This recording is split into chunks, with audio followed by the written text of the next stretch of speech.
Breaking, devastating mass shooting claims 6 victims, media dead silent. Guess why?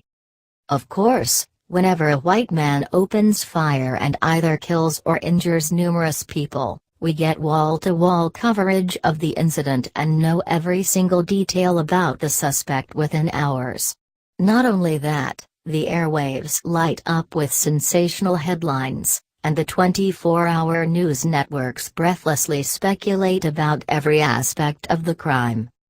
One would think that a mass shooting in which 5 people were injured and a young child killed would make national headlines, but you'd be wrong. Dead wrong. When it comes to one of the left's protected classes, we hear little, if anything, about the incident. Take what happened in Cleveland, Ohio on Friday night. 2 groups of kids between the ages of 12 and 16 were walking down Buckeye Road around 7:30 p.m., and when they saw one another all hell broke loose, the Daily Mail reported. The 2 groups immediately started shooting at one another. Yes, young teens and boys with guns were roaming the streets, making the story even more shocking, which led to 5 of them being injured and one of the boys losing their life. Details are slim at the moment, but police believe the 2 groups crossed paths just before the mass shooting began. Kids crossed paths and shots were fired, said Cleveland Police Chief Calvin Williams.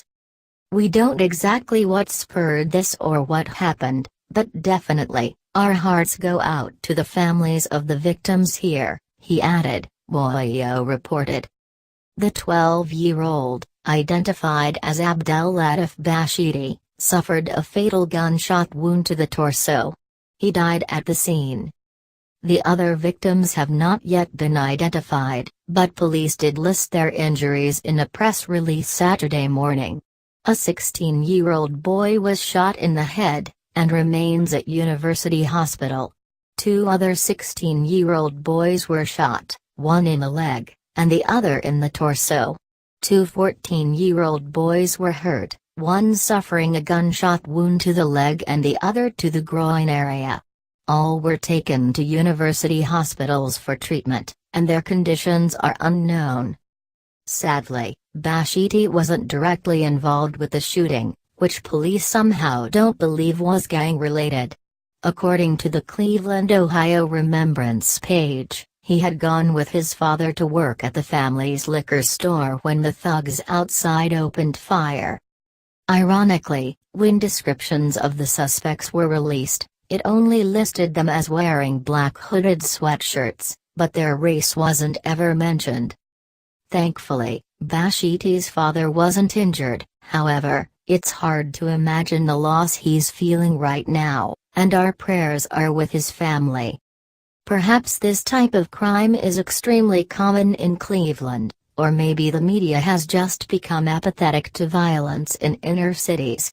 But regardless, the fact these kinds of incidents rarely make national news only enables them to keep happening.